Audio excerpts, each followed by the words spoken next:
वर्तमान सरकार का इसमें दोगला चरित्र, देश की मूल निवासी महिलाओं के साथ होते हुए अत्याचार के विरुद्ध जब स्वर्ण महिलाओं की बात आती है तो उनकी आंखों से आंसू नहीं, खून के आंसू बहते हैं। लेकिन जब मूल निवासी महिलाओं का दर्द इस देश में लहू बहाया जाता है, उनकी असमत लूटी जाती है और उनके साथ दुर्व्यवहार होता है, और ऐसा दुष्चरित्र सरकार का वो छुपा हुआ इस सब वजह के पीछे है। सर्वप्रथम अपने महापुरुषों, संतों, गुरुओं और महानायिकाओं को नमन करती हूँ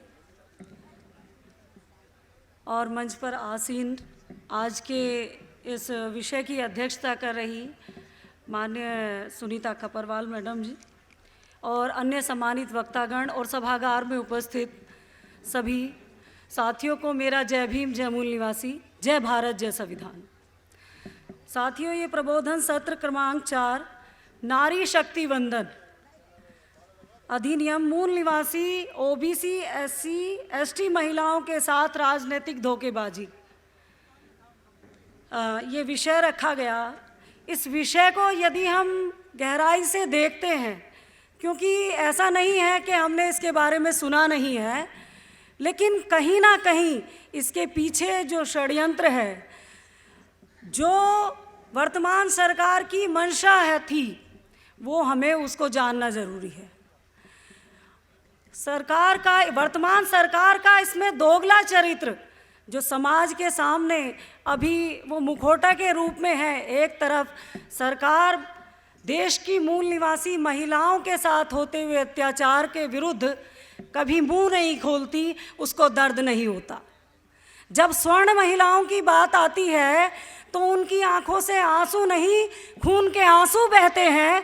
लेकिन जब मूल निवासी महिलाओं का दर्द इस देश में लहू बहाया जाता है, उनकी असमत लूटी जाती है और उनके साथ दुर्व्यवहार होता है, और ऐसा दुष्चरित्र सरकार का वो छुपा हुआ इस सब वजह के पीछे है, उसको हमें देखने की ज़रूरत है। एक तरफ सरकार हमारे प्रति, मूल निवासी महिलाओं के प्रति उदासीन है और दूसरी तरफ वो अपने पाप धोने के लिए छलपूर्वक ऐसा वो मुखौटा बनाती है कि जैसे सौ चूहे खा के बिल्ली हज को जाती है।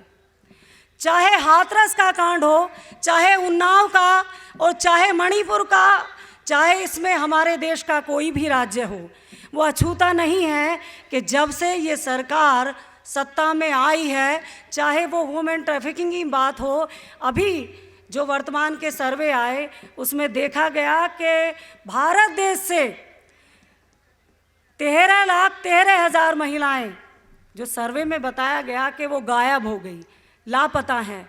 ऐसा कौन सा चमत्कार था कि जिससे भारत की आबादी से इन महिलाओं को लापता कर दिया गया, गायब कर दिया गया, और उनकी आवाज़ उठाने वाला कोई दिखाई नहीं देता?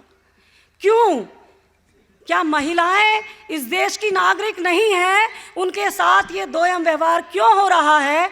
हमारे मूल निवासी भाइयों के साथ जो व्यवहार होता है, उससे भी बदतर हमारी मूल निवासी महिलाओं के साथ जो ये दुष्चरित्र इस समाज में, इस देश में वर्तमान सरकार का दिखाई दे रहा है, उसको हमें समझने की ज़रूरत है। जब मणिपुर की हिंसा हुई और पूरे भारत ही नहीं, पूरे विश्व तक इस वर्तमान सरकार का मुंह काला हो गया, तो उसके बाद ये अपने पाप को छुपाने के लिए और उसमें भी छल किया, और उस छल को इन्होंने नाम दिया, क्या नाम दिया? नारी शक्ति वंदन अधिनियम। एक तरफ आप नारी के साथ दुराचार करवाते हैं, कानून व्यवस्था को तोड़ते हैं और कानून में होकर भी संविधान की धज्जियां उड़ाते हैं, और दूसरी तरफ नारी शक्ति वंदन अधिनियम। ये कैसी विडंबना है? इन मूल निवासी महिलाओं के अस्तित्व के साथ, वो मानवीय मूल्यों के साथ जो खिलवाड़ हो रहा है, उस पर हमें विचार करने की ज़रूरत है।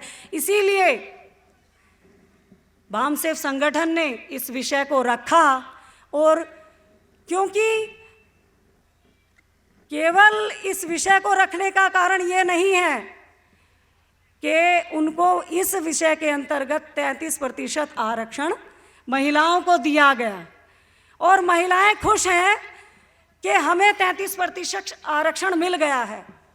लेकिन हमें सोचने की ज़रूरत है वो कौन सी महिलाएं हैं और किन महिलाओं के लिए वो आरक्षण है। क्या भारत की आबादी में केवल मूल निवासी महिलाओं का जो 33% प्रतिनिधित्व की हम बात कर रहे हैं, क्या वो 33% ही हैं? एक काम और किया सरकार ने, जो हम देखते हैं कि अधिनियम बना दिया गया सितंबर 2023 में पास करने के बाद, कहते हैं कि ये 2024 में लागू नहीं होगा। ये कब लागू होगा? ये तब लागू होगा जब वो दोबारा केंद्र में आएंगे, जनगणना कराएंगे और उसके बाद में लोकसभा ये परिसीमन होगा।